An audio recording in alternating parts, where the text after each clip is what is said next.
Estimados participantes, ¿cómo están? Tengan ustedes muy buenas noches. Es un enorme placer para el equipo Consulting presentar la primera sesión del curso virtual de las planillas electrónicas de registro y plane. Antes de continuar, yo voy a agradecerles muchísimo que por favor pudieran confirmarnos si es que están recibiendo la transmisión que ya hemos empezado hace unos 20 segundos. Tienen ustedes dos formas de interactuar con nosotros, uno es a través del chat y otro a través del micrófono si lo tuvieran. Por favor escríbanos a través del chat que nosotros vamos a dar por iniciado esta primera sesión del curso de las planillas electrónicas. Muy bien, ¿nos escuchan por favor? Bien, escríbanos a través del chat para que podamos iniciar de una vez. Muy bien, muchas gracias por favor por confirmarnos. Ahora sí, vamos a empezar este interesante y novedoso curso de las planillas electrónicas.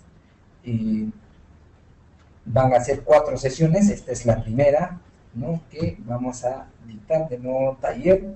Todas estas sesiones van a quedar grabadas a partir de este momento y ustedes van a poder disfrutarla en su zona privada de miembros que ya le hemos activado a todas aquellas personas que han hecho la separación de su vacante, ¿no?, previo un aporte que han depositado en el banco. Hoy vamos a ver en la primera sesión, ¿no?, aspectos normativos sumamente importantes, que es importantísimo que ustedes puedan conocerlo antes de que podamos ingresar cualquier información ante registro y finalmente podamos presentar la planilla mensual de pagos.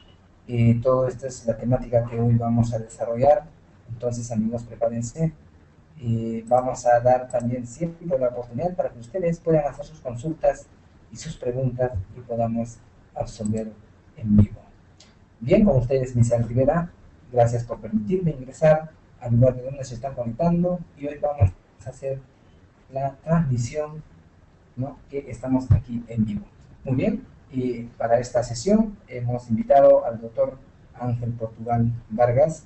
Él es un experto y conocedor del tema, no solamente del registro y planes, sino también sobre derecho laboral público, que es un valor agregado sumamente importante, teniendo en cuenta que está este curso orientado a la gestión pública. Muy bien, solamente les ruego por favor que eviten cualquier distracción, celulares y páginas de las redes sociales, para que la transmisión pueda llegar de manera nítida sin cortarse y también ustedes puedan aprovechar al máximo estas 4 sesiones. Los navegadores recomendados, por favor, es el Google Chrome o el Mozilla, que pueden ustedes utilizar para no solamente ingresar a las sesiones cuando empezamos a transmitir, como lo estamos haciendo en este momento, o pueden revisar a través de su zona privada de miembros. Estos son algunos instaladores que previamente tienen que tener, si no, el sistema no puede levantar. Muy bien, sus consultas, sus preguntas, sus inquietudes son siempre bienvenidas y vamos a empezar hoy, 6 de diciembre del año 2012, con la primera sesión que hemos preparado para ustedes. Bien, ahora sí voy a dejar al doctor Ángel Portugal para que nos pueda comentar sus primeras apreciaciones y de repente sus recomendaciones antes de empezar este interesante curso. Doctor, bienvenido, buenas noches. Gracias, Misael. Buenas noches con todos, muchas gracias por su presencia. Mire, vamos a dar inicio a nuestro curso de planilla electrónica y de registro y plano, mejor dicho. Como saben, tenemos 4 sesiones de 2 horas cada una. El día de hoy vamos a comenzar con los aspectos preliminares del registro y de la planilla electrónica, la planilla mensual. Para llevar adecuadamente el registro y la plane, es importante no solamente que conozcamos el manejo del sistema, que es lo que vamos a revisar en estas clases, sino que además tengamos claros los aspectos teóricos, normativos que regulan esta materia. Pues como vamos a ver a lo largo de estas 4 noches, existen determinadas materias o determinados aspectos que para poder ser bien llevados en el sistema de registro o en el sistema PLAME requieren de un conocimiento adecuado de la legislación laboral y de la legislación tributaria y de seguridad social. En esa medida, en esta primera tarde vamos a comenzar a revisar el registro desde la perspectiva normativa. Vamos a analizar las obligaciones legales nuevas que han surgido con el registro, los plazos que se han establecido para el registro y las categorías de personas que están involucradas en el registro. Me estoy refiriendo a los tipos de personas que vamos a tener que declarar o que ya tenemos que declarar en nuestro registro y luego llevar a la PLAME. Vamos a coordinar en un momento con el señor Rivera para determinar el momento en el cual vamos a atender las consultas que ustedes tengan a bien formular. Ya les han recomendado, evitemos distracciones, por favor, tratemos de mantener la atención en los temas que voy desarrollando, porque al ser la planilla electrónica una materia bastante compleja, es necesario que cada paso que demos esté precedido de un conocimiento, de una claridad de lo que hemos visto en el punto inmediato anterior. Yo les voy a ir mostrando en primer lugar la normativa, las obligaciones, y vamos a ir interactuando ya en la parte correspondiente para revisar el sistema, ingresando datos en él, y además de ingresar datos, que no es lo único importante, revisando cuáles son los criterios que se deben considerar en cada casilla o en cada sección del registro para efectos de su adecuado llevado. De esta manera, comenzamos entonces con nuestra presentación con algunas ideas generales. Como ustedes saben, acá hay un error. La planilla electrónica tiene ya 4 o 5 años de existencia. La planilla electrónica empezó realmente, se creó el año 2005 con otra denominación, la denominación de Registro de Trabajadores y Prestadores de Servicios, el RTPS. Sin embargo, se estableció que esta herramienta no entraría en vigencia de manera inmediata, sino que se dio un plazo para que los empleadores pudiesen ir conociéndola y adecuándose a la misma. Ese plazo fue prorrogado, fue ampliado en diversas ocasiones y finalmente entró en vigencia el nuevo régimen en enero del año 2007. Y en enero del año 2007 lo que ocurrió fue un cambio muy importante, porque pasamos de un régimen de llevado del PDT 600 a un régimen de uso del PDT 601, planilla electrónica. La revolución que esto causó radica o consiste en que al empezar a llevar el PDT 601, comenzamos a utilizar una herramienta que recogía no solamente información tributaria, sino además información laboral, información estadística e información de seguridad social, tanto en salud como en pensiones. De esta manera, el PDT 601 se crea y surge como una herramienta que recogería la información de la totalidad de personal que labora o se encuentra vinculado a nuestras entidades públicas y privadas, y de la totalidad de información de este personal, tanto datos generales como datos laborales, como datos de seguridad social, como datos tributarios y datos estadísticos finalmente. Eso fue lo que pasó en enero del año 2007. Pues bien, comenzamos a usar el PDT 601 en febrero del 2007 para declarar el periodo tributario enero de ese año, y a partir de esa fecha es que la planilla electrónica no fue teniendo una situación estática, sino que, como ustedes recordarán, este aplicativo, este programa, este PDT, fue presentando una serie de cambios. Cambios orientados a mejorar la información que se recogía con este aplicativo, cambios orientados a superar los problemas que había en el uso del aplicativo, y es así como en estos años de existencia del PDT 601 se fueron aprobando una serie de versiones y de actualizaciones al sistema. Cada versión, cada actualización tenía un objetivo específico. Por un lado, estas versiones y actualizaciones buscaban mejorar el sistema, superar los defectos que habían sido detectados en él, pero también pretendían incorporar indicadores que pudiesen ser de utilidad para ciertos empleadores. Por ejemplo, ustedes recordarán que uno de los primeros cambios que hubo en el PDT 601 fue que se modificó, esto fue en mayo del 2007, si mal no recuerdo, el sistema de declaración de ingresos y descuentos. En un primer momento, este registro, la planilla electrónica, no cruzaba lo que informábamos como descuentos con lo que informábamos como ingresos. Yo, por ejemplo, ponía remuneración básica 1.000 soles y luego ponía descuento por inasistencia 200 soles y el sistema no cruzaba esta data, no hacía una resta, no hacía una deducción, no hacía una verificación de la validez o de la consistencia de estos dos datos.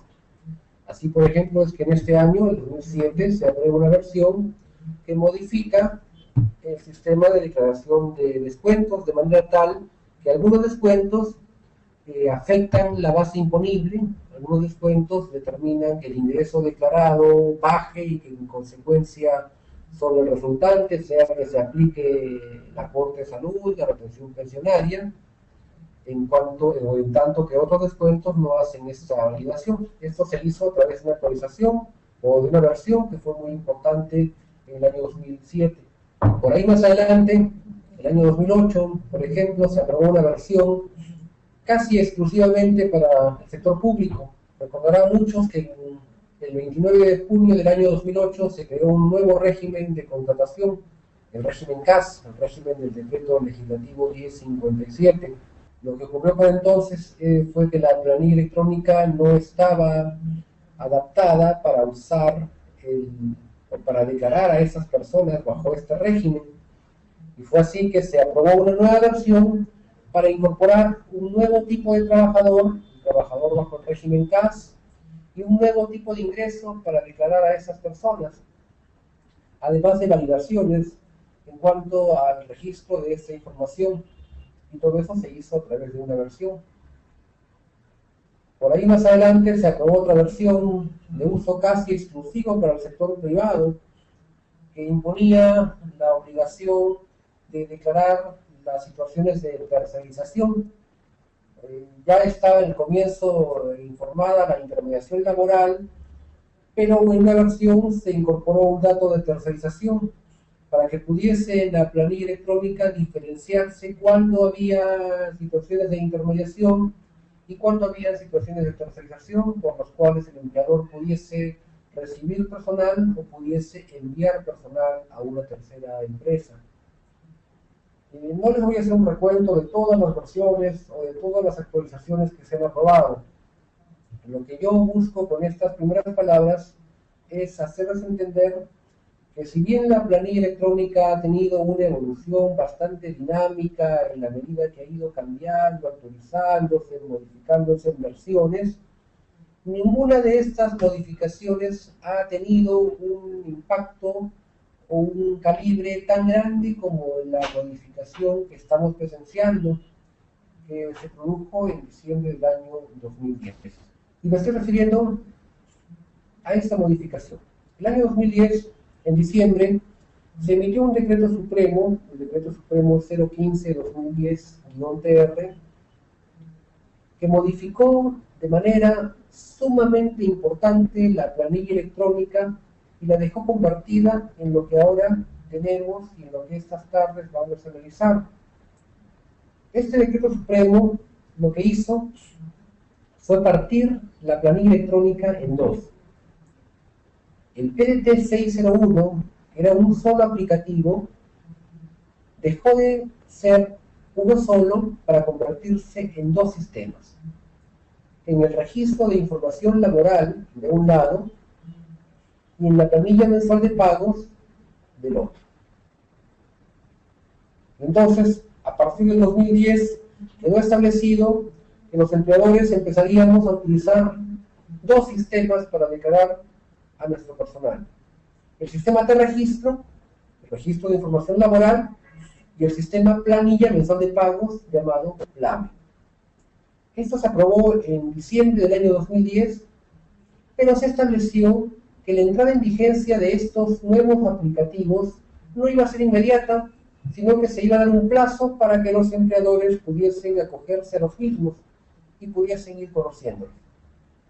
Entonces, para el registro se establecieron plazos que determinaron que el año pasado ya empezáramos a utilizarlo de manera obligatoria, en tanto que para la planilla mensual de pagos se estableció un plazo más largo, de manera tal que este aplicativo, la PLAME, no se usó el año pasado, no se usó este año, sino que ya a partir de diferentes resoluciones que se emitieron, se fue aplazando su entrada en vigencia, se fue postergando de manera sucesiva, hasta que en algún momento llegó una norma que dispuso que definitivamente este instrumento iba a empezar a usarse en este año, en el mes de noviembre.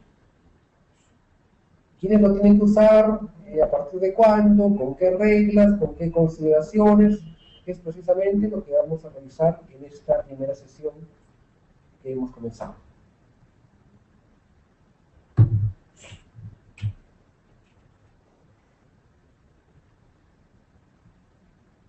En primer lugar, vamos a hablar del registro y dar algunas nociones generales. ¿Qué es el registro? El registro es aquella sección de la planilla electrónica en la cual se registra información general tanto del empleador como de todas las personas que están comprendidas en el sistema.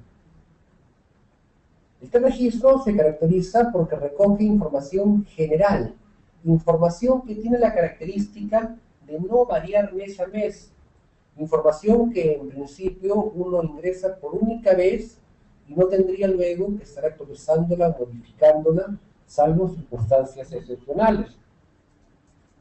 Eso es el registro. Por ejemplo, en el registro, ¿qué encontramos? Para el empleador encontramos datos básicos, su RUC, su razón social, sus establecimientos, la actividad o actividades a las que se encuentra dedicado, los empleadores a los cuales le envía personal o los empleadores a los cuales este empleador recibe personal. Y respecto de trabajadores, información general que se entiende que no varía de manera constante.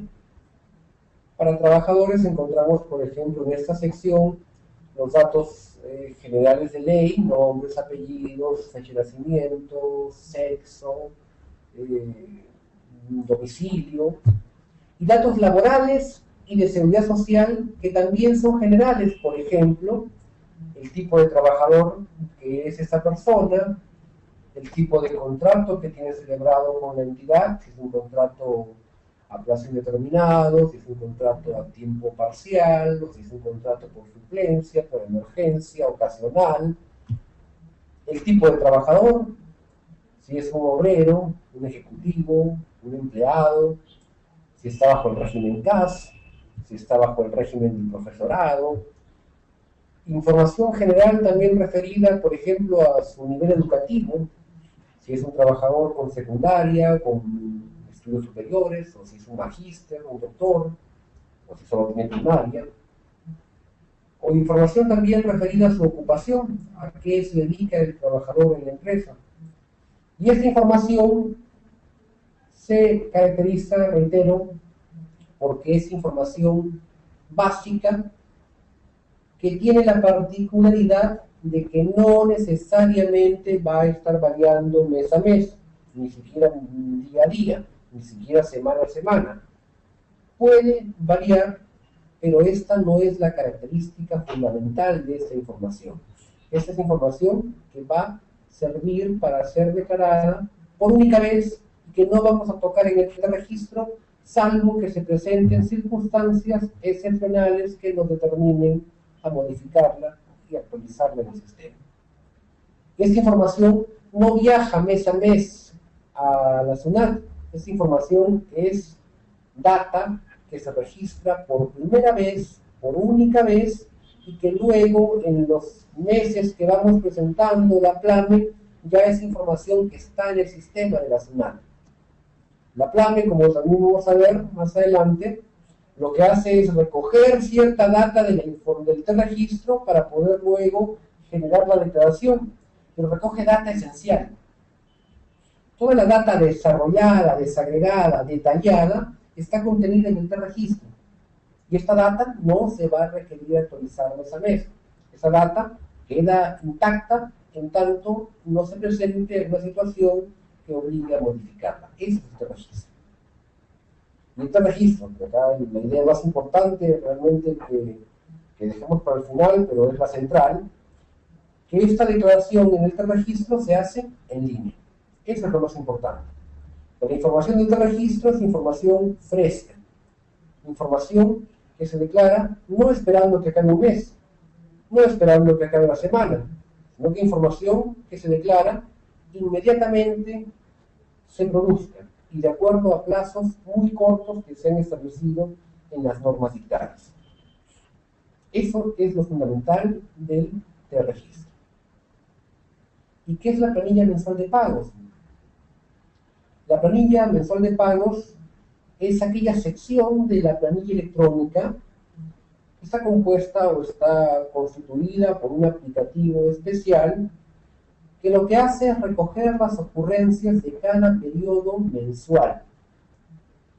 En la planilla mensual de pagos, lo que hace el empleador, y vamos a verlo en estas sesiones, es informar qué es lo que ha ocurrido en cada mes respecto de su personal.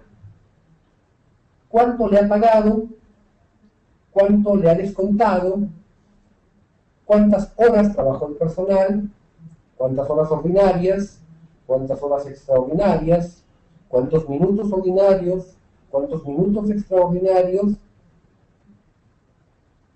qué retenciones le aplicó, retención pensionaria, a la AFP, a la ONP, si le retuvo para algún seguro, como el seguro de pensión, como el seguro más vida, si el trabajador tuvo en el mes días no laborados, porque estuvo en huelga, suspendido, con licencia de vacaciones, de cualquier causa, o si tuvo días subsidiados, si el trabajador estuvo en el periodo con alguna situación de incapacidad temporal, o alguna situación de maternidad en caso de las trabajadoras mujeres. Por un lado, eso es lo que recoge la planilla mensual de pagos. Pero por el otro, recoge también información de cuánto vamos a pagar en ese mes a la SUNAT por los conceptos tributarios y no tributarios que se recaudan o con la planilla electrónica. La SUNAT, o quiero decir, en esta parte de la planilla, uno informa cuánto vamos a pagar mensualmente por impuesto a la renta de cuarta, por impuesto a la renta de quinta, por aseguramiento de pensión, por salud más vida, por aporte de salud, por ONP, por AFP, bueno, AFP no, porque es un concepto que se declara, pero no se tributa, por los fondos de derecho social del artista. Toda esa información de los pagos que vamos a hacer mensualmente a la SUNAT con la presentación de nuestra planilla electrónica se informa en la PLAME.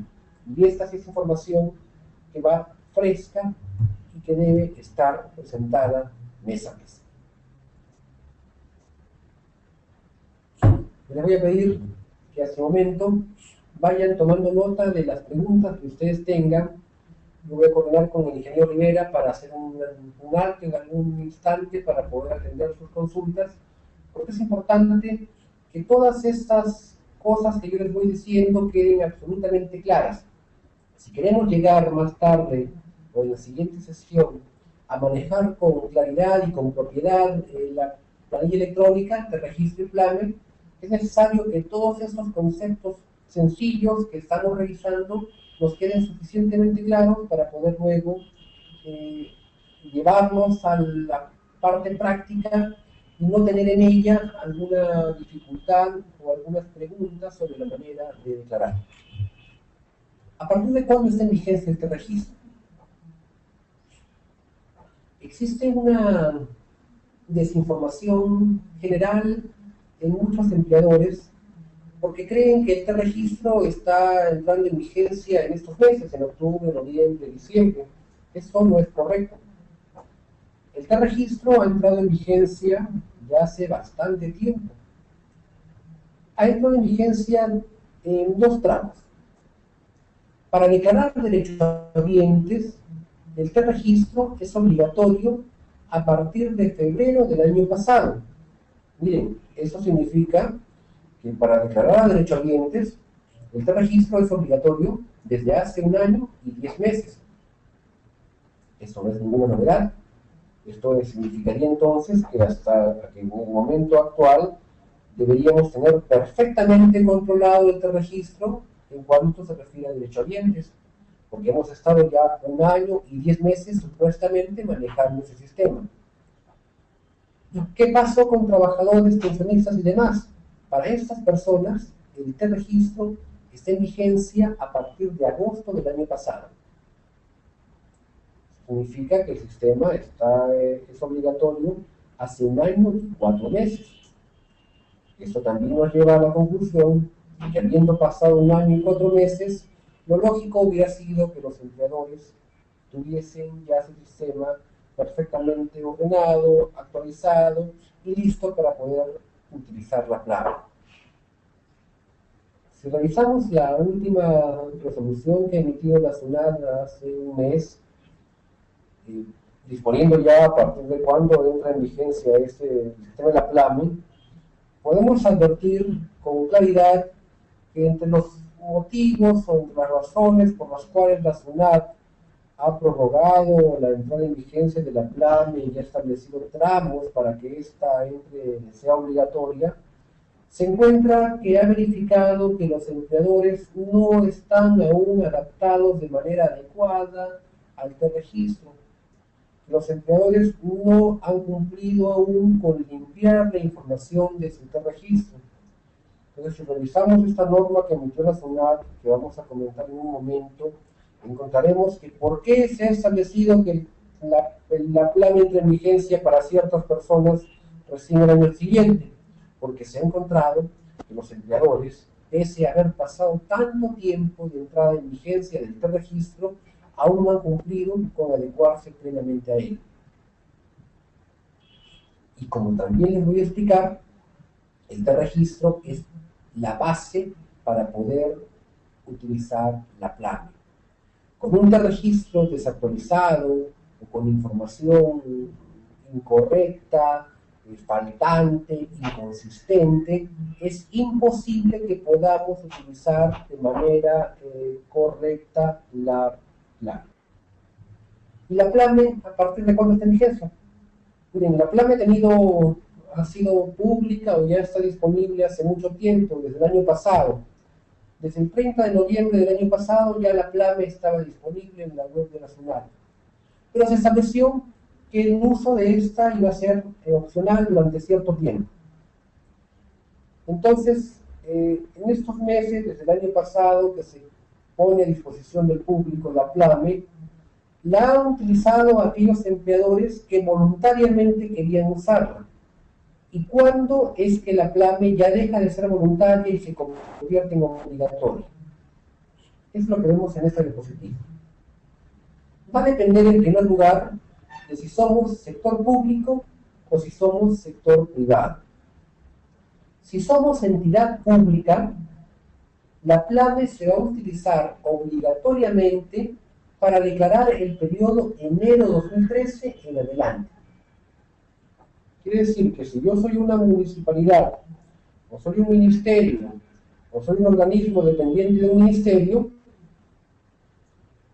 la PLAME no la voy a usar en noviembre, no la voy a usar en diciembre, no la voy a usar en enero, sino que la voy a usar recién en febrero del año siguiente para declarar el periodo tributario enero 2013. Esa es la situación para el sector público. El sector público, en consecuencia, esos meses todavía puede seguir utilizando el TDT 601 tradicionalmente, como lo hemos venido haciendo en estos 5 años.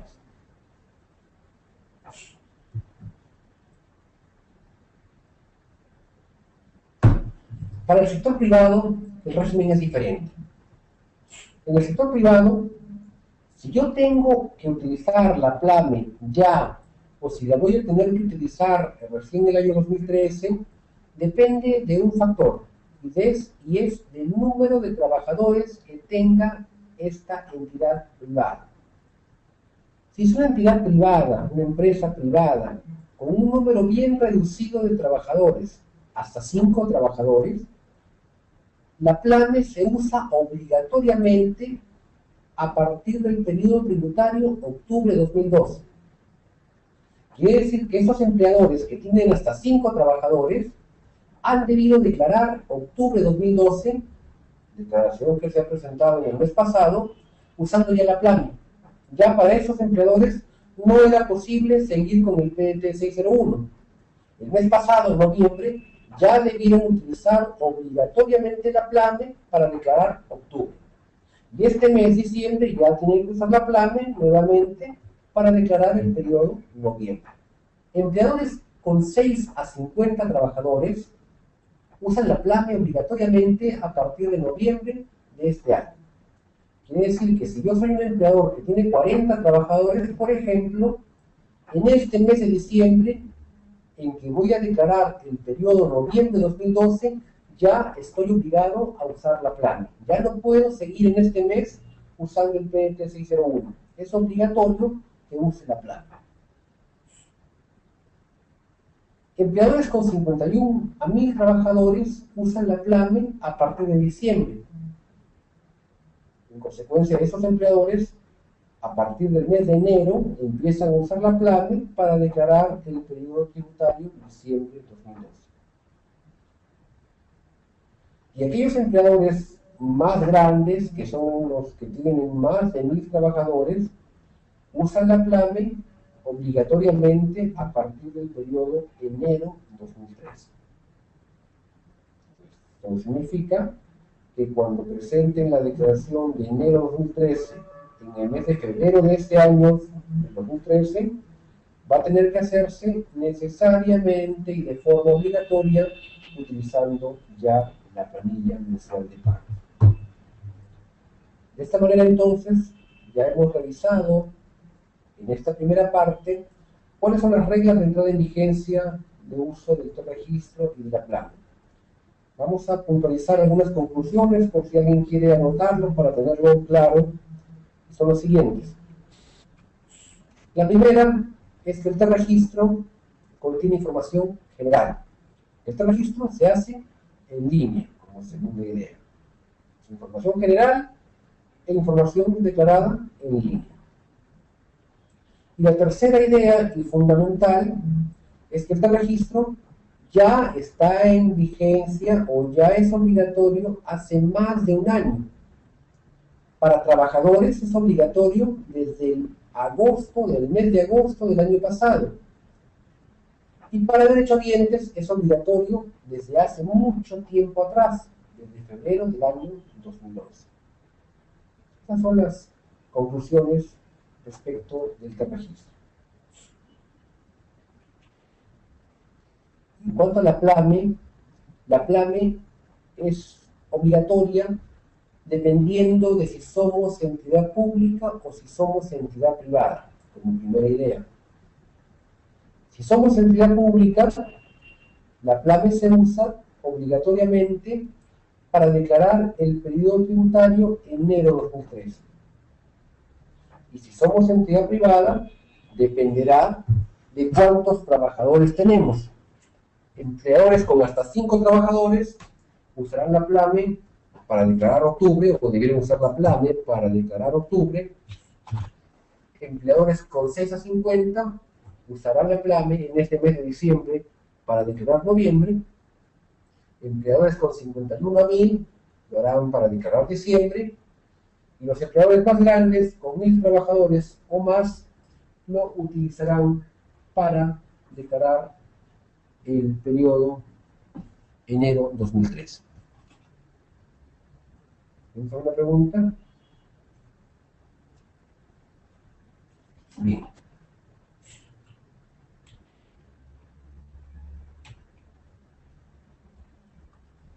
Ahora vamos a comenzar a revisar cuáles son las reglas especiales para declarar o para usar el T-Registro.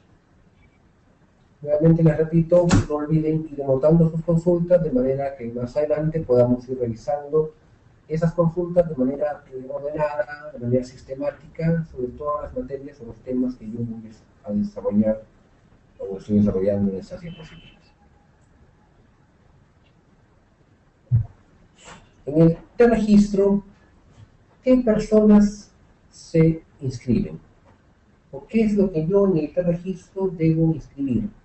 ¿A quiénes como empleador estoy obligado a registrar en el T-Registro? En el T-Registro yo inscribo a estas categorías. En primer lugar, a trabajadores. En segundo lugar, a pensionistas. En tercer lugar, a derechohabientes de trabajadores y pensionistas.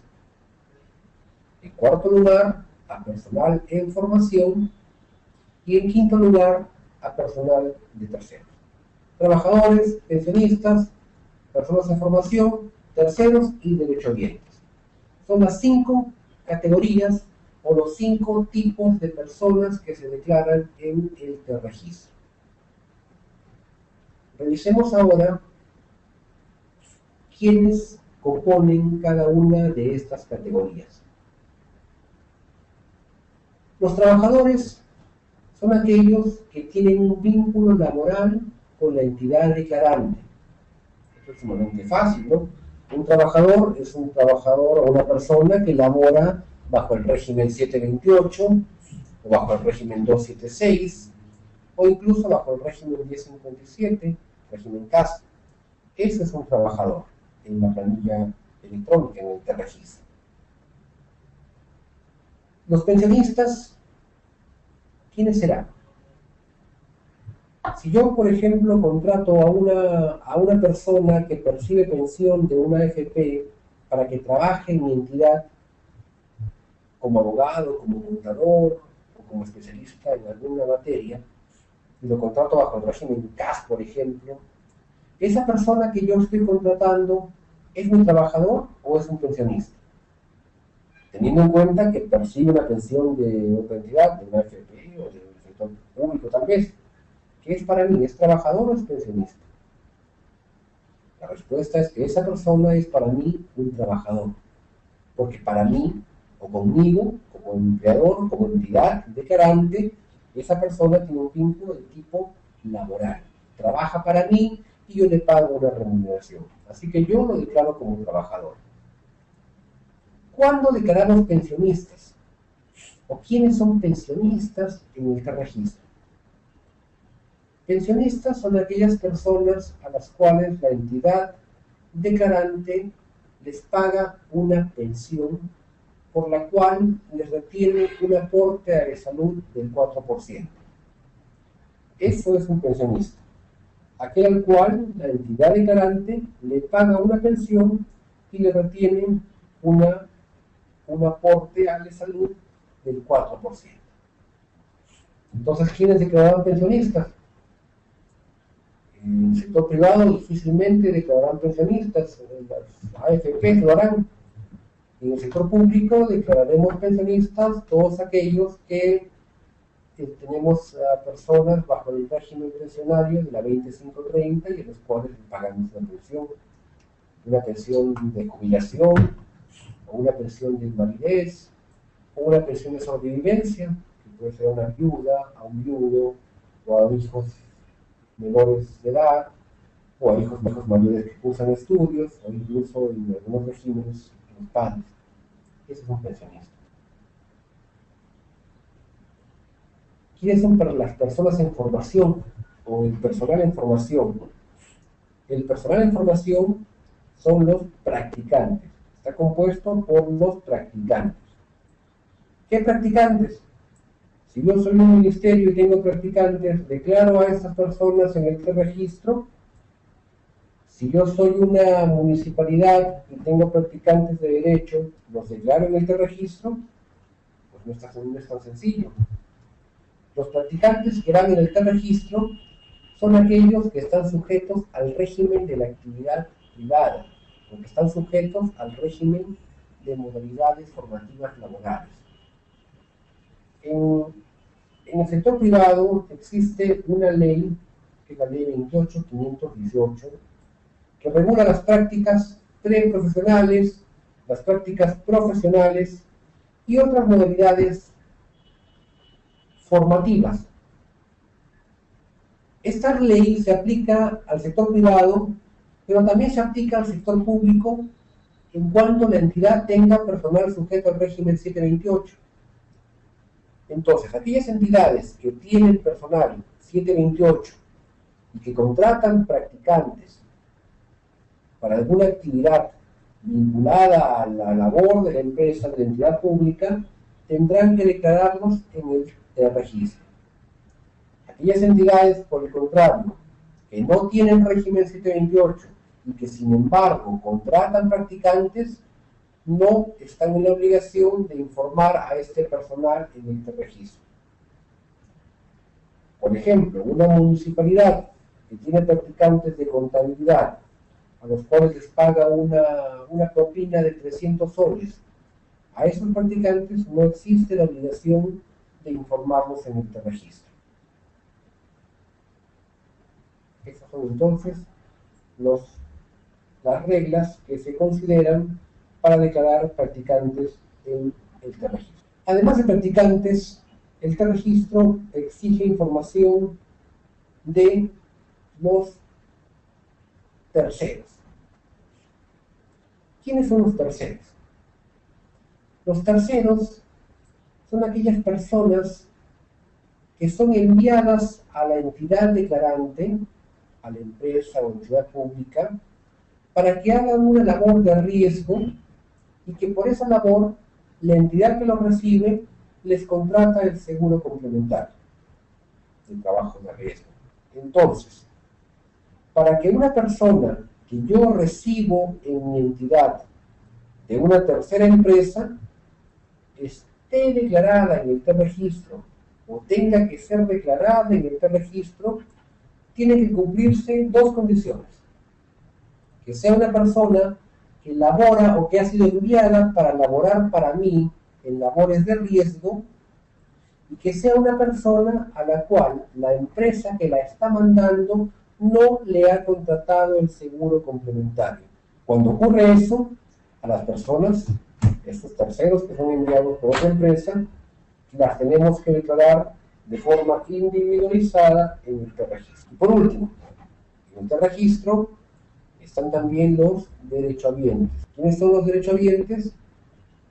Ya más adelante vamos a atender sus consultas sobre esto, pero decirles que los derechohabientes son aquellos que tienen una vinculación con el trabajador o con el pensionista, y que por esta vinculación tienen derecho a atenderse en salud.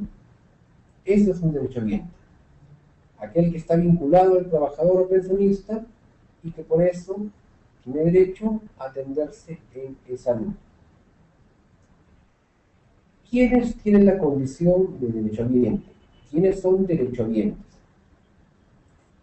Hay 4 tipos de derechohabientes.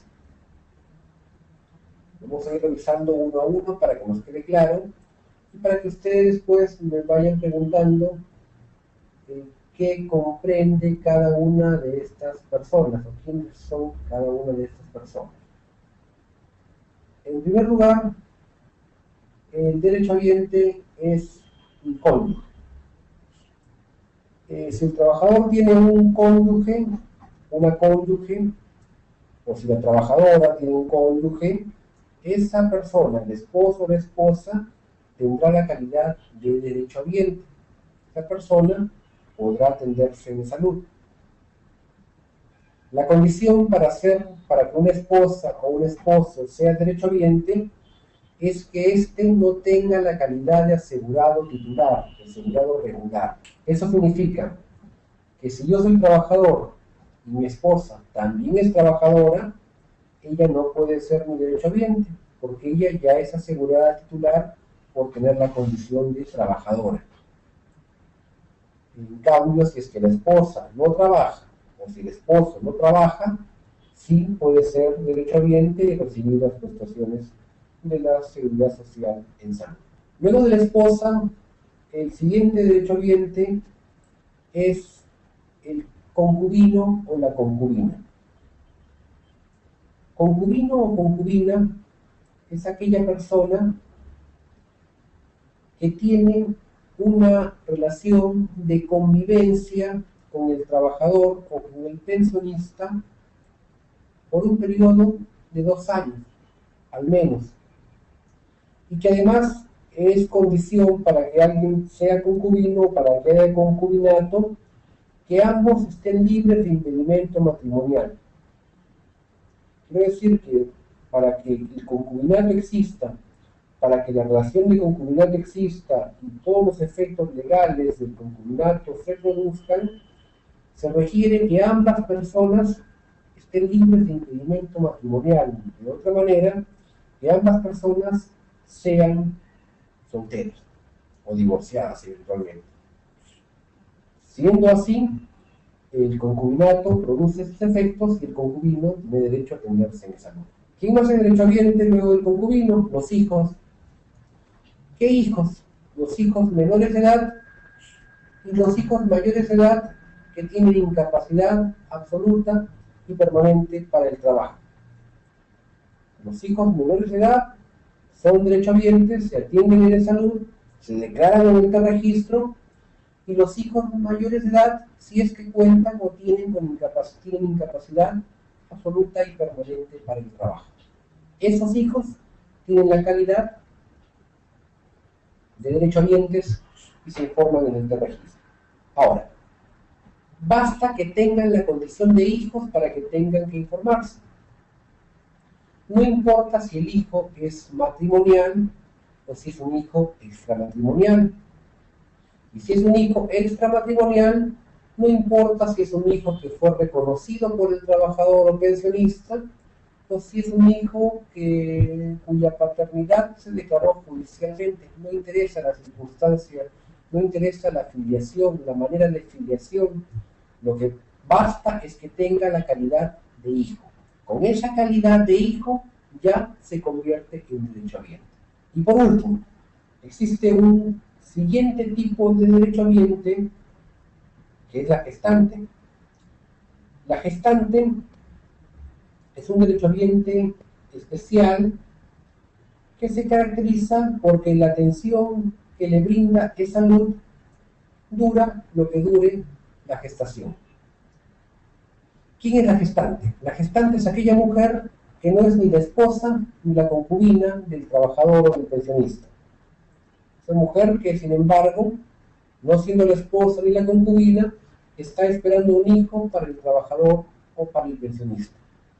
Y esta persona, esta mujer, tiene la condición de derechohabiente, se registra o se inscribe en el registro, y la pensión que le dura o que le da el Seguro Social dura lo que dure el embarazo. Nace el hijo y la mujer desaparece del sistema, deja de ser derechohabiente y el hijo pasa a la condición de derechohabiente como hijo menor de edad. Hasta esta parte hemos revisado entonces quiénes son todas las personas que se declaran en el registro. Vamos a revisar ahora qué reglas adicionales hay respecto al registro. Lo vamos a revisar en este momento. El registro, como les comentaba al comienzo de esa sesión, tiene dos partes. Una parte para el registro del empleador y otra parte para el registro de los trabajadores, pensionistas y demás. El registro recoge información en estos dos formularios, el 1603 y el 1604. Acá no es importante que pongamos atención en estos formularios porque lo vamos a ver ya en la parte práctica. Solamente como idea introductoria, preliminar, tener claro que el registro tiene dos secciones. De otra manera, tenemos de un lado registro y de otro lado plan. El registro tiene dos secciones, la sección 1603 para el empleador y la sección 1604 para trabajadores, pensionistas y demás personas. Y la PLAME también tiene por ahí unas secciones, la declaración mensual y la determinación de la deuda. Eso lo vamos a ver en algunos ejemplos prácticos cuando revisemos ya el sistema en línea.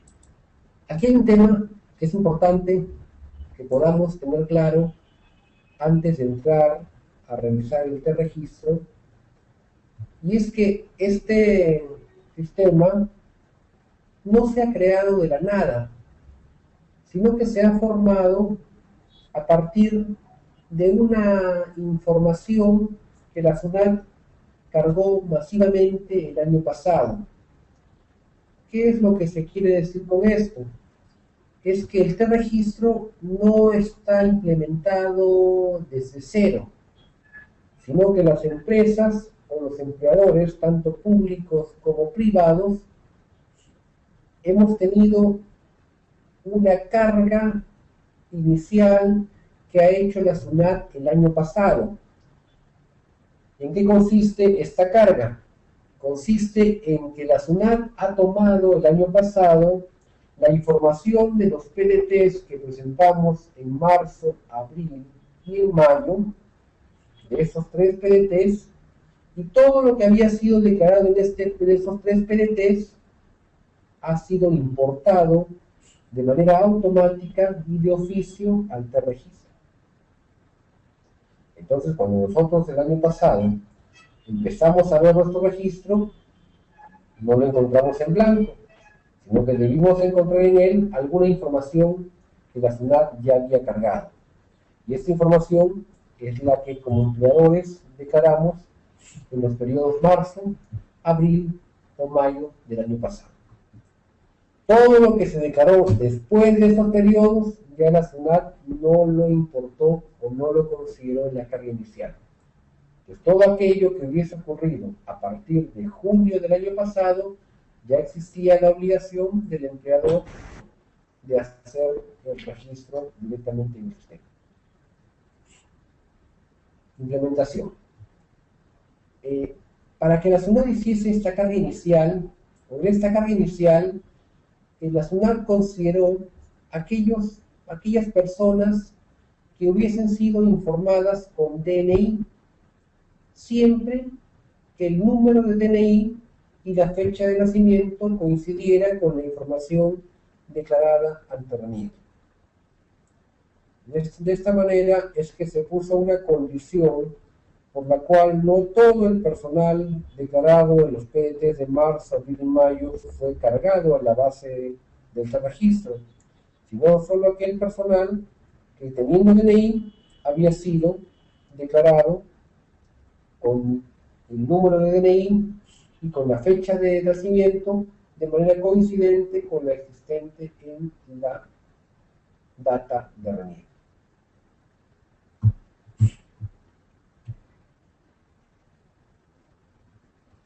Esas personas que fueron incluidas en la carga inicial se consideraban automáticamente inscritas en el registro. Así, si es que yo verificaba que la SUNAT había hecho una carga inicial de 80 trabajadores míos, esos 80 trabajadores ya se consideraban automáticamente inscritos en el registro. Y lo que me quedaba como empleador respecto de esos 80 trabajadores era ya no ingresarlos porque ya estaba adentro, sino era verificar que la información que hubiese sido cargada en esta carga inicial hecha por la SUNAT fuese información consistente, actualizada, correcta.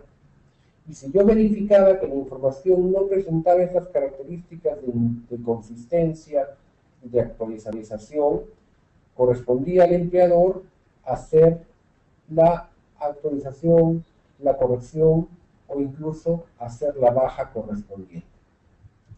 Entonces, acá es importante decir que la SUNAT, si bien hizo una carga inicial, esta carga inicial estaba condicionada a que el empleador la verifique y encontrase que la misma hubiese sido consistente y no tuviese algunos problemas de actualización.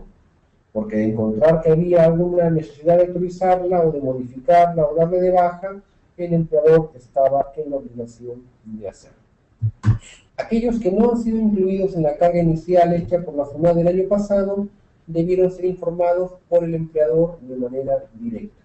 A partir de este momento vamos a comenzar a revisar los plazos que se manejan para la declaración de los diversos sucesos en el registro.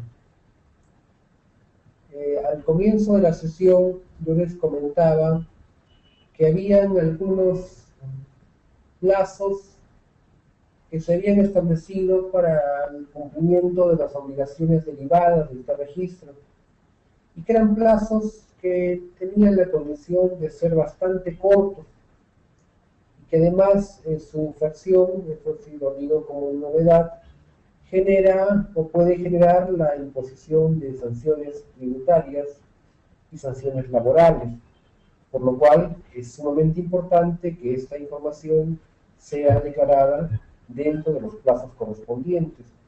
Dicho en otros términos, no basta con que como empleador se declare la información en el registro, sino que además es condición necesaria que esta información se presente dentro de los plazos de ley, dentro de los plazos que se han establecido en las normas correspondientes.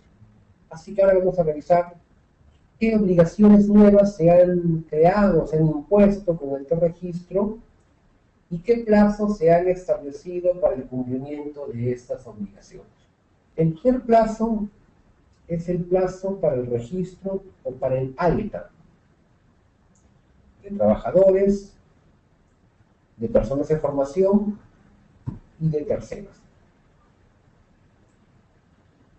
Este plazo es un plazo bastante corto. Cuando no había registro y cuando utilizábamos aún un libro de planillas y PDT 600, ustedes recordarán que el plazo que existía para declarar al personal en el libro de planillas era un plazo de 72 horas. Ingresaba un trabajador y yo tenía 72 horas para declararlo en el libro de planillas. Y luego cuando desaparece el libro de planillas y entra en vigencia este registro, o quiero decir, entra en vigencia la planilla electrónica, el plazo se amplía. Porque, por ejemplo, un trabajador entraba a laborar a mi entidad el día 5 del mes de noviembre, y yo a ese trabajador tenía como plazo para informarlo hasta el mes siguiente, en que yo presentaba la declaración tributaria de noviembre. Entonces pasaba así que podía haber trabajadores que estaban 40 o 50 días sin haber sido declarados. Y esto en el sector privado, sobre todo, generaba bastantes situaciones de informalidad o de incumplimiento de normativa laboral, porque ocurría que un inspector de trabajo iba a una empresa y encontraba a una persona laborando y le preguntaba al empleador ¿dónde está declarado? Y el empleador respondía: a este trabajador lo voy a declarar en el PDT que presente el mes siguiente para declarar el mes que está corriendo, en el cual el trabajador había sido encontrado laborando. Y así esto generaba situaciones de bastante desprotección, promovía abusos, incumplimiento de obligaciones laborales, violación de derechos de los trabajadores, porque estaban muchas veces fuera del registro y el empleador jamás lo registraba y lo cesaba y además no les pagaba. Entonces lo que ha buscado esta primera obligación es acabar con estas situaciones y establecer que el trabajador que ingresa a laborar tiene que en ese mismo día ser dado de alta en el sistema.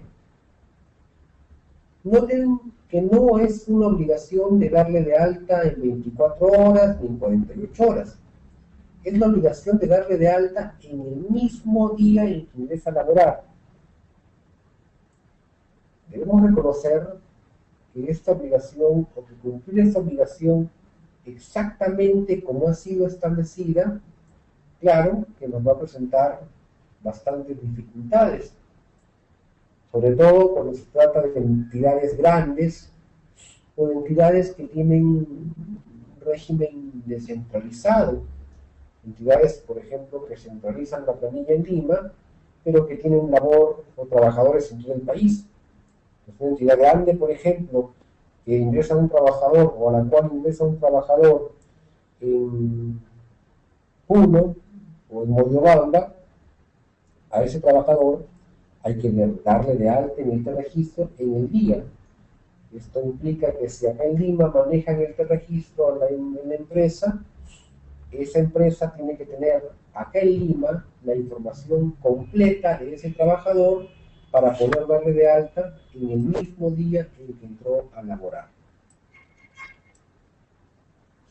Lo mismo ocurre para practicantes. Los practicantes tienen que ser dados de alta en el día en que entraron a prestar servicio. Y situación similar es la que existe para los terceros. El personal de terceros, que les he explicado, es aquel que es enviado por una tercera empresa para realizar labor de riesgo en nuestra entidad, también tiene que ser informado en el día.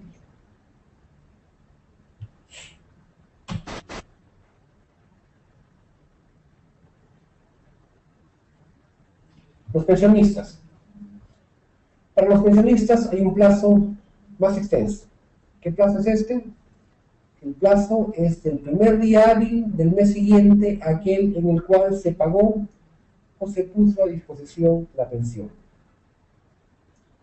Esto implica que si un pensionista, por ejemplo, alcanza la edad jubilatoria en el mes de noviembre y en el mes de diciembre pide la pensión y en febrero recién se le reconoce y en marzo se le paga, la obligación de darle de alta en el registro, el plazo para darle de alta vence el primer día hábil del mes de abril, porque en marzo le hemos pagado y la norma dice que se establece lo que se debe dar de alta en este registro el primer día hábil del mes siguiente a aquel en el cual se le pagó la pensión. Es un plazo entonces que es mucho más largo que el que se maneja para trabajadores. Retomando lo dicho al inicio, no olviden que pensionista es aquel al cual el empleador o la entidad declarante le paga una pensión de cualquier tipo, jubilación, invalidez, sobrevivencia, y por la cual retiene el 4% de aporte al salud.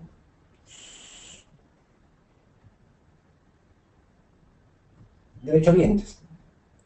Los derechohabientes son aquellas personas, como les dije hace un momento, que tienen un vínculo con el trabajador o con el pensionista y por el cual se atienden en salud. ¿Y qué plazo hay para registrar a los derechohabientes? Antes de este registro no había un plazo, de manera tal que si el trabajador me presentaba hoy a su derechohabiente, hoy que es 6 de noviembre, a su derechohabiente, yo al derechohabiente probablemente lo iba a informar en el PDT que presentara al mes siguiente. Y si se me pasaba este plazo, no pasaba nada. Lo informaba en el PDT siguiente. Y además hacía el trámite en la ventanilla de salud para acreditarlo. Lo hacía el asistente social.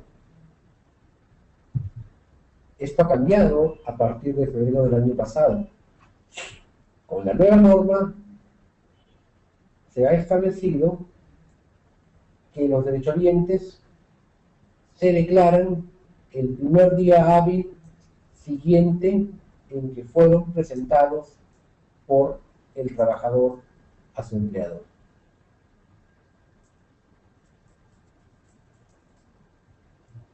Entonces, si un trabajador me presenta el día de mañana, viernes, el DNI y la partida de nacimiento de su menor hijo, a este hijo tengo que darle de alta como derechohabiente el primer día hábil siguiente, que es el día lunes.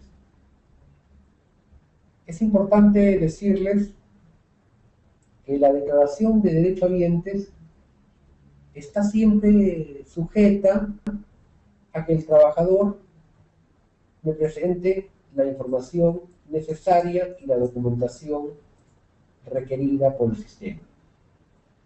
De esta manera lo que quiero expresarles es que para que yo como empleador pueda registrar al derechohabiente en el sistema y pueda hacerlo además dentro del plazo, es condición que el trabajador haya cumplido con presentarme la documentación.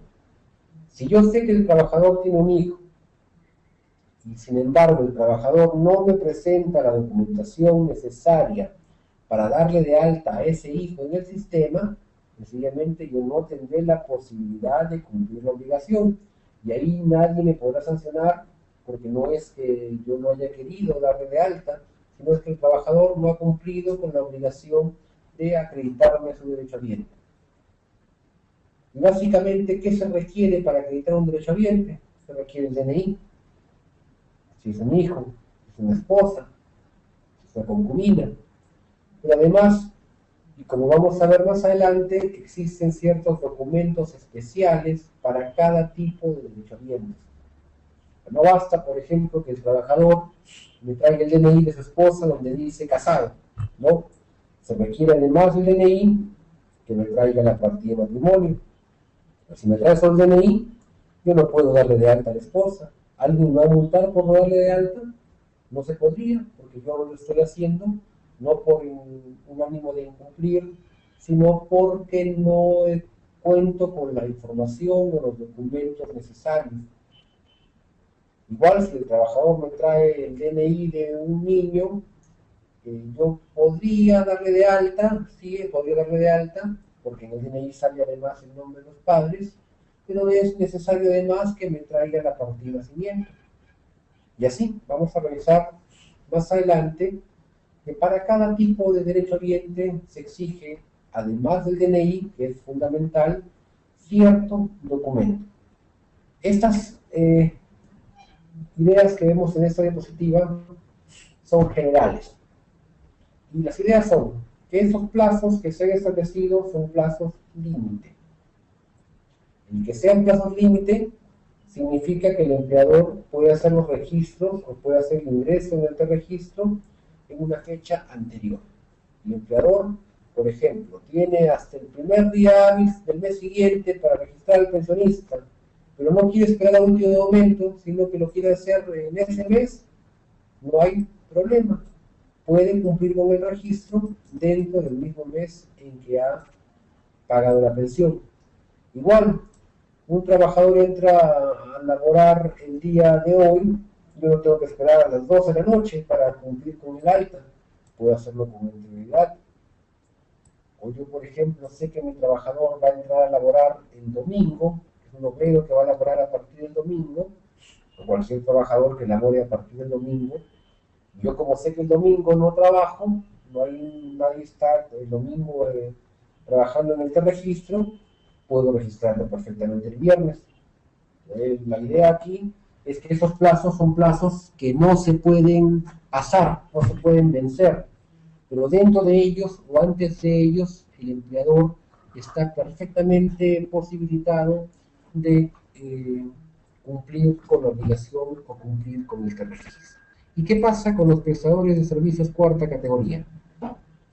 Esos trabajadores de cuarta categoría o los prestadores de cuarta categoría, que son los que nos emiten recibos por honorarios, no están en la obligación o no se registran en el sistema de registro. Los cuarta categoría, repito, no van en el registro.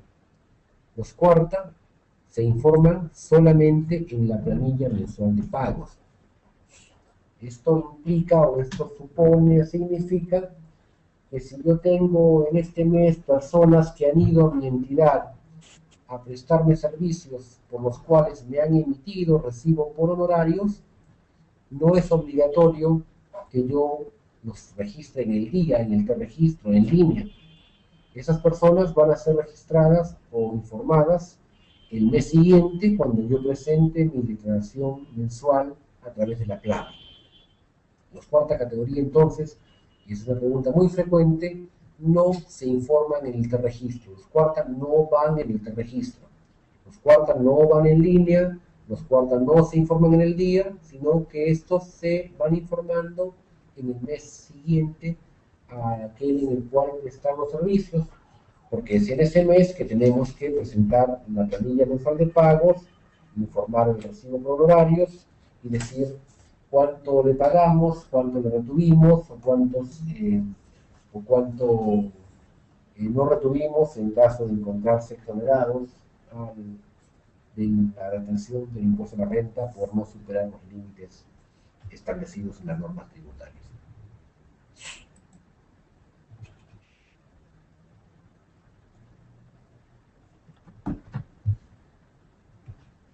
No basta con dar de alta al personal, sino que existe además otra obligación, que es la obligación de modificar o actualizar los datos.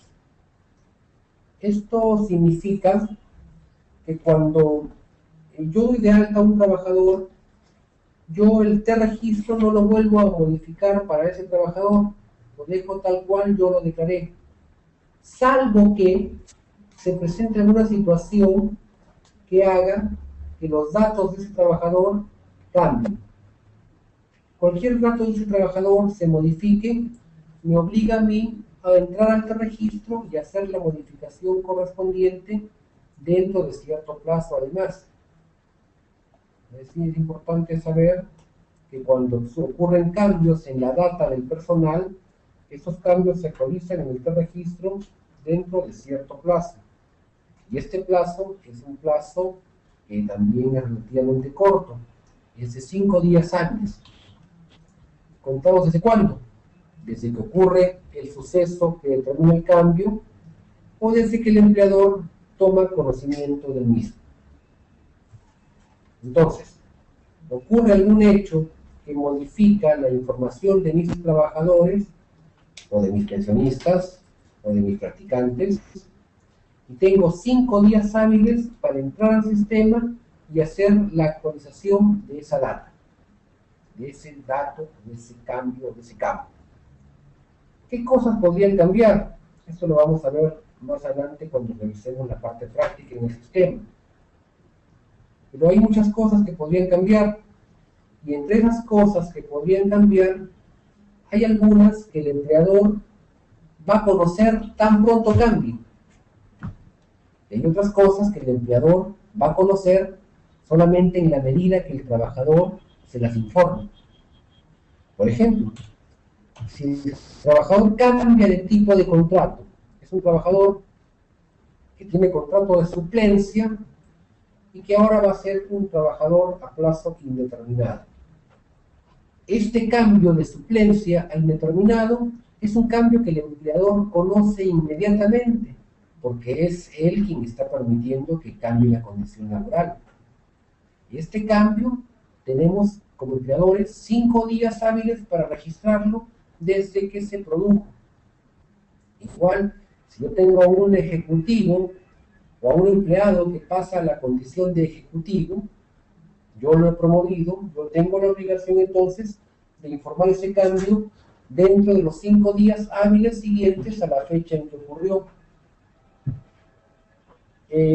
Existe, sin embargo, otro grupo de datos que se informan o que el empleador los va a conocer en la medida que le hayan sido informados por el trabajador. Por ejemplo, si es que mi trabajador era un bachiller cuando entró a trabajar a la empresa y ahora se ha convertido en un titulado, yo tengo que actualizar esa información, pero va a depender de que el trabajador me haya comunicado ese cambio del nivel educativo. Ahí yo como trabajador o como empleador no tengo la posibilidad de modificar o de conocer que el trabajador cambió su nivel educativo, a menos que él me lo haya informado. Si no me lo informa, no tengo yo la posibilidad de tomar conocimiento de esta situación e inscribirla en el registro. Por eso es que la norma establece con claridad el plazo de 5 días hábiles para hacer la actualización o modificación de datos corre desde que ocurre el evento, para casos o eventos que hayan sido conocidos por el empleador de manera inmediata, o desde que el empleador toma conocimiento del mismo. Hemos visto hasta este momento que el empleador, cuando inicia a un trabajador su vínculo laboral, le da de alta en el registro. Cuando ese trabajador tiene cambios en su información, se entra al registro y se modifica la data. Que cuando el trabajador, vamos a ver en esta diapositiva, cesa de la empresa o de la entidad pública o privada, existe la obligación de entrar al sistema y darle de baja, sacarlo del registro. La baja significa sacar o excluir o retirar a un trabajador, a un pensionista, o a un practicante, o a un tercero del registro. Y para darle de baja existe también cierto plazo. Y este plazo es el primer día hábil siguiente a la fecha en que se produjo el término de la prestación de servicios, en primer lugar. Por ejemplo, si yo tengo un trabajador CAS que tenía contrato hasta el 30 de noviembre, y este contrato no es prorrogado o renovado, a ese trabajador hay que darle de baja del registro porque ya no va a seguir vinculado a la entidad.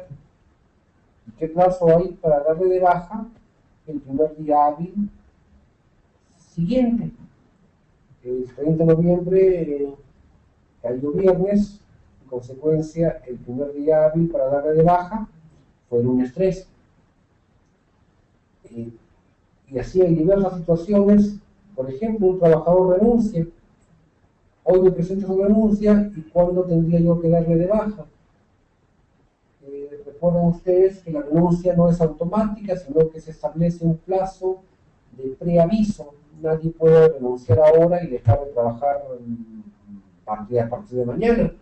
Se establece que en la normativa de los regímenes 728, 276 y CAS, que quien quiere renunciar tiene que comunicarlo con 30 días de anticipación como mínimo.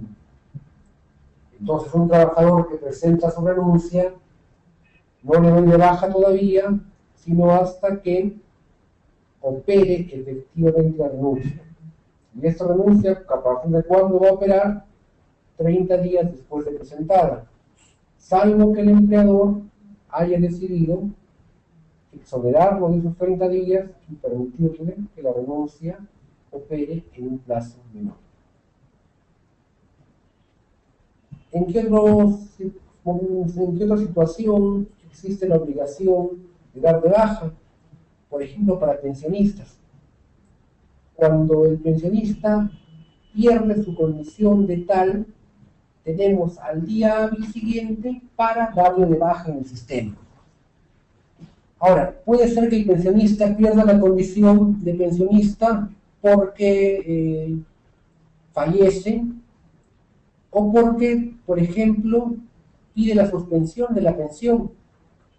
Imagínense un pensionista de la 2530 que quiere entrar a laborar en una entidad pública como CAS, tiene que para esto suspender su pensión en la entidad que le paga la misma. Suspende la pensión y esta entidad que le paga la pensión o que le venía pagando la pensión está obligada a darle de baja al pensionista. Le va a dar de baja colocándolo en situación de suspensión. Y para esto tiene el primer día hábil siguiente de ocurrido el evento o producida, en este caso, la suspensión. Y también lo mismo pasa para derechohabientes. Cuando el trabajador o cuando el derechohabiente pierde la condición de tal, existe la obligación de darle de baja en el sistema. Y para esta baja existe también un plazo, que es el primer día hábil siguiente a la fecha en que ocurrió el suceso que determine la baja o la pérdida de la condición de derechohabiente. Y ahora, como les repetía, como les dije hace un momento y ahora se lo repito, en cuanto a derechohabientes hay que tener en cuenta que mucho va a depender de la información que el trabajador me dé. Si es que yo no tengo la información que el trabajador me dé, yo no voy a poder ni darle de alta al derechohabiente, ni tampoco darle de baja. Todo va a depender de que el trabajador me alcance la información y la documentación requerida de forma oportuna. Entonces veamos, para darle de baja a un derechohabiente, ¿qué documentos se requieren? ¿Qué documentos yo como empleador voy a exigir o tengo que esperar que me presenten para poder darle de baja a un derechohabiente? Y esto lo tenemos que analizar distinguiendo el tipo de derechohabiente. Para algunos derechohabientes se exigirá cierta información o cierta documentación y para otros se pedirá otro tipo de información o documentación. Comencemos. A un cónyuge, ¿cómo se le da de baja? ¿Qué documento tiene que presentar para que a un cónyuge se le dé de baja como derechohabiente y deje de ser derechohabiente y desaparezca del sistema de salud? Lo que se establece es que para el cónyuge se tiene que presentar la partida de matrimonio en la cual esté anotada la disolución o la extinción del vínculo matrimonial. O sea, si yo quiero que a mi cónyuge le den de baja del sistema porque ya me divorcié de ella, o porque el juez declaró o el notario declaró la disolución del vínculo matrimonial, tengo que presentar la partida de matrimonio en la cual el registrador civil ha anotado que ese vínculo matrimonial ha sido disuelto por divorcio judicial o notarial. De otra manera, no se puede dar de baja a un cónyuge. Ahora, naturalmente, esto va a depender de que el trabajador me traiga ese documento. Si no cuento con el documento, no podré darle de baja a esta persona. Para el concubino, si un trabajador tiene una concubina acreditada como derechohabiente, ¿qué documentos se pedirá a efectos de retirar la concubina del sistema? El documento que se ha establecido que se va a exigir es una declaración jurada de fin de concubinato. El trabajador tiene que presentar una declaración jurada de fin de concubinato. ¿Con qué característica? Esta declaración es firmada o debe ser firmada por ambos, tanto por el concubino como por la concubina. Si es un hijo menor de edad, el fin de la condición de derechohabiente, ¿cuándo ocurre? Cuando cumple la mayoría de edad. El fin de la condición de derechohabiente de la gestante, ¿cuándo se va a dar? Cuando la gestante dé a luz. Porque les contaba hace un momento, cuando comenzábamos esa sesión, que la gestante es una derechohabiente que se caracteriza porque la atención que se le brinda es mientras dure la gestación. Terminada la gestación, a la gestante se le da de baja del sistema, deja de tener derecho a atenderse, y el hijo empieza a tener la condición de derechohabiente y hay que inscribirlo como tal, como hijo menor de edad. El T-Registro ha creado algunos motivos nuevos para darle de baja al personal, que vamos a revisar en este momento. Un primer motivo es baja por sucesión en posición del empleador. Este motivo es utilizado fundamentalmente en el sector privado. Es cuando el empleador cambia o cuando hay alguna situación de fusión o de absorción de sociedades y determina que el personal de la primera empresa cesa de esta y pasa a la segunda. Cuando ocurren estos casos, o para estos casos, se ha creado un tipo que es el tipo 14, que se llama baja por sucesión en posición de empleador. Existe otro tipo, que es el tipo extinción o liquidación del empleador.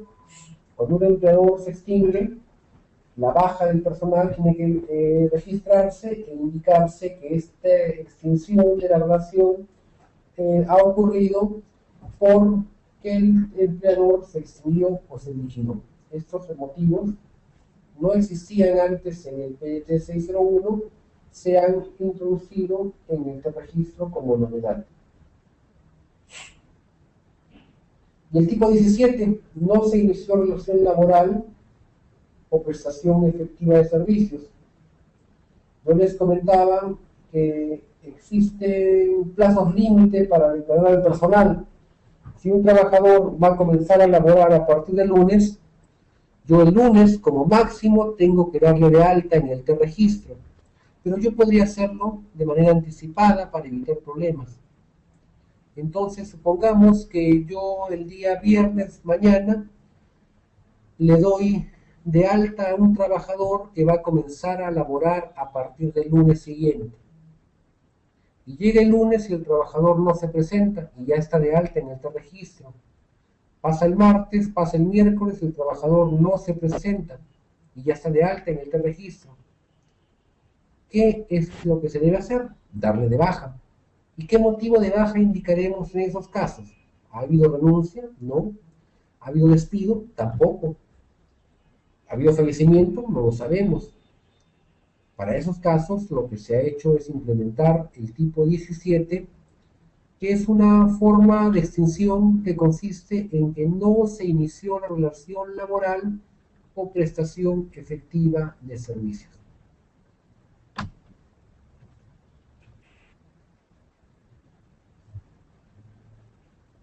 Ya estamos llegando al final de esta sesión y vamos a revisar la penúltima obligación que se ha establecido en cuanto al registro. Se ha establecido aquí que existe una obligación de actualizar, modificar o dar de baja a la información del registro. Cuando nosotros presentamos nuestro PDT 601 a la SUNAT no podía modificarlo o no puede modificarlo, no puede entrar en la declaración y modificarla. A lo mucho nos puede hacer observaciones y notificarnos, requerirnos alguna modificación, alguna subsanación de inconsistencias. Lo que ha pasado con el T-Registro es que se ha establecido que en algunos casos la SUNAT puede de oficio entrar al sistema y modificar la información, actualizarla o darle de baja. Pero estos casos son casos excepcionales y casos sumamente fáciles de manejar. ¿Cuáles son? Cuando en RENIEC se hayan actualizado datos. Por ejemplo, un trabajador hace el cambio de domicilio, va al RENIEC y registra su nueva dirección, pero esa nueva dirección no nos la comunica, no nos informa que ha cambiado de domicilio y que lo ha informado en el RENIEC. Ese cambio, el RENIEC lo puede, o la SUNAT lo puede tomar de la base de RENIEC y actualizar el T-Registro, modificar el T-Registro. ¿En qué otra situación? Cuando el nombre del empleador, la razón social o los establecimientos hayan sido modificados en el RUC. Supongamos que un empleador abre un nuevo establecimiento y olvida este establecimiento, o este establecimiento lo registra ante la SUNAT y en consecuencia aún no está en el registro. Lo que puede hacer la SUNAT es entrar al registro y jalar la información que maneja de la ficha RUC y actualizar y hacer que aparezca en el registro un nuevo establecimiento que es el que hemos creado y declarado. Un tercer caso, cuando una defunción haya sido registrada en RENIEC. Si, por ejemplo, un pensionista fallece y nosotros no tomamos conocimiento de este fallecimiento, y la SUNAT sí, porque eso está registrado, se registró el fallecimiento ante RENIEC, podrá perfectamente modificarse el registro e informar que la defunción se ha producido y que en consecuencia la data del registro debe ser actualizada. Son casos, como ustedes pueden ver, que no requieren mayor análisis, son solamente situaciones que pasan por una comprobación objetiva, ver lo que hay en la ficha de RENIEC, ver lo que hay en la ficha RUC y eso trasladarlo al registro. Pero son casos, como les decía hace un momento, excepcionales. No es que va a haber una actualización de oficio permanente, sino que esto va a depender de que la SUNAT esté en la condición de hacer de oficio la actualización. ¿Qué ocurre en caso de incumplimiento de plazos? Es importante saber esto porque el no llevar bien el sistema y no cumplir con los plazos de ley, lo que va a determinar es la posibilidad de que el empleador sea multado. Y para empleadores con régimen 728, la multa puede ser de hasta 10 UITs. La infracción se considera una infracción grave y como tal le puede corresponder una multa de hasta 10 UITs. Dicho en otros términos, no registrar trabajadores dentro de plazo, o no modificar los datos dentro de plazo, o no tener actualizado el registro, o no darle de baja al personal dentro del plazo, o no inscribir a los derechohabientes en las condiciones y plazos que se han establecido en las normas de la materia que hemos revisado esta noche, lo que va a generar o lo que puede generar si el empleador está sujeto al régimen 728 o si se trata de trabajadores régimen 728, es una multa que puede ir hasta 10 UITs y que va a depender la cuantía específica del número de trabajadores afectados que tengamos, o del número de trabajadores que hemos omitido declarar. Señores, buenas noches. Bueno, hasta esta diapositiva nos hemos quedado. Vamos a hacer algunas consultas de los participantes y vamos a pegar las consultas en el Word. Por favor, si es que alguien tiene alguna consulta adicional, puede realizarlo para poder responder a todas sus inquietudes. Muy bien, la primera pregunta que el expositor va a responder es del señor Armando Quijada. Él nos dice, ¿cuál es el procedimiento si hasta la fecha no se ha registrado en el registro a trabajadores que se ingresaron en octubre del 2011 y cesaron en noviembre de 2011 si todavía se registra en PDT? Ok, mire, si se trata de trabajadores, como les he dicho, para ellos la obligación de registrarlo entró en vigencia en agosto del año pasado. Entonces, un trabajador que entró en octubre del año pasado debía ser registrado en el mismo día en que entró. Supongamos que esto por alguna circunstancia no se hizo y en el mes de noviembre el trabajador cesó y cesó sin haber sido registrado. Sin embargo, ese trabajador sí fue declarado en el P3601. ¿Esa situación es suficiente? La respuesta es no. No basta con que el trabajador haya sido declarado en el PT601, sino que además debió ser informado oportunamente en el registro. Si no se informó en el registro, lo que habría que hacer ahora es en vía de regularización ingresarlo, darle de alta y darle de baja todo con las fechas del año pasado. Ojo que aquí estamos en infracción porque el plazo ya está largamente vencido.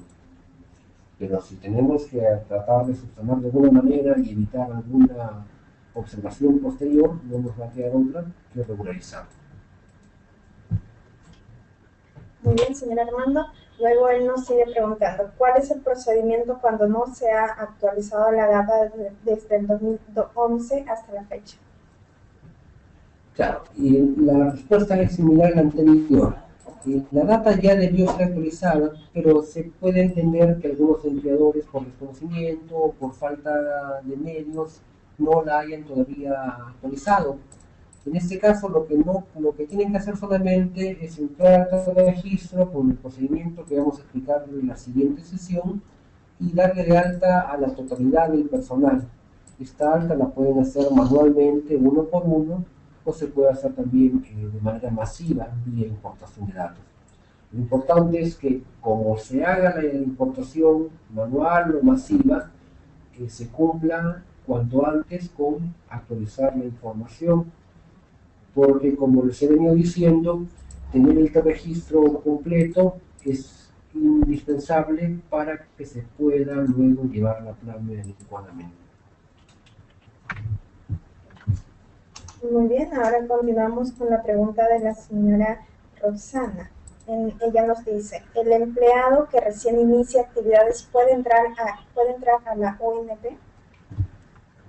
Claro, un empleado que comienza a laborar, lo primero que tenemos que ver es en la página de la SBS si está afiliado a una FP.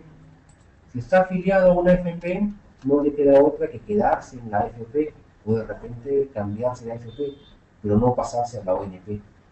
En cambio, un trabajador que verificamos que no está en el sistema privado de pensiones, no está en la página de la SBS, sí podría perfectamente entrar a la ONP, en la medida que es su primera afiliación. Bien, ya habíamos hablado del incumplimiento dentro del plazo, ahora lo que vamos a ver es, un segundo, ya para acabar vamos a hablar de la obligación de entrega de constancias. En el registro se ha establecido además que el empleador tiene la obligación de entregar constancias por cada uno de los cambios que vaya haciendo en el sistema. Entonces, un empleador le da de alta a un trabajador, tiene un plazo para entregarle una constancia a ese trabajador de haber sido dado de alta. Igual, si el trabajador cesa, el empleador tiene que darle de baja y darle la constancia de haberlo cesado del sistema. Y lo mismo si modifica o actualiza datos. Esas constancias tienen una característica y es que son entregadas de manera física o electrónica a elección del empleador. Y que además no entregarlas dentro de plazo es una infracción que genera una multa de hasta 5 UITs. Los plazos para dar las constancias los vemos en este cuadro. La constancia de alta se entrega el día hábil siguiente de inicio del trabajo. La de modificación o actualización de datos se entrega dentro de 15 días calendario de haberse pedido. Y la de baja solamente si el trabajador nos la solicita, para lo cual tenemos un plazo de 2 días. Como resumen, podemos ver que de estas constancias, las que son obligatorias de entregar son las de alta y la de modificación o actualización de datos. Porque la constancia de baja solamente se entregará en la medida que el trabajador nos la haya solicitado. Si no nos la solicitan, no estamos obligados a entregarla, porque ya para eso existe un certificado de trabajo que estamos en la obligación de entregar dentro de 48 horas de producir. Y con esto terminamos. La entrega de constancias también se extiende a aquellos o para aquellos trabajadores que fueron incorporados al registro en la carga masiva que hizo la SUNAT. Todos esos trabajadores que fueron incluidos en la carga masiva pueden pedirnos una constancia y tenemos un plazo de 30 días calendario para entregar. Muy bien, doctor, muchas gracias por toda su capacitación. A todas las personas que se han conectado, les damos las gracias por haber prestado atención a esta primera sesión del curso de registro y planillas electrónicas. Ya saben de que este curso tiene una duración de 4 sesiones y que está culminando el 18 de diciembre. Todavía pueden participar, todavía pueden inscribirse las personas que están conectadas y que no han hecho la reserva de su vacante. Les estamos dando fracciones de pagos para que ustedes puedan completar su pago con distintas modalidades, ¿sí? Si tuvieran alguna consulta adicional, los teléfonos están en la página web www.rc-medioconsulting.org. Bueno, esto es todo. Entonces, el día martes nos encontramos a las 7 de la noche en vivo. Muchas gracias y buenas noches.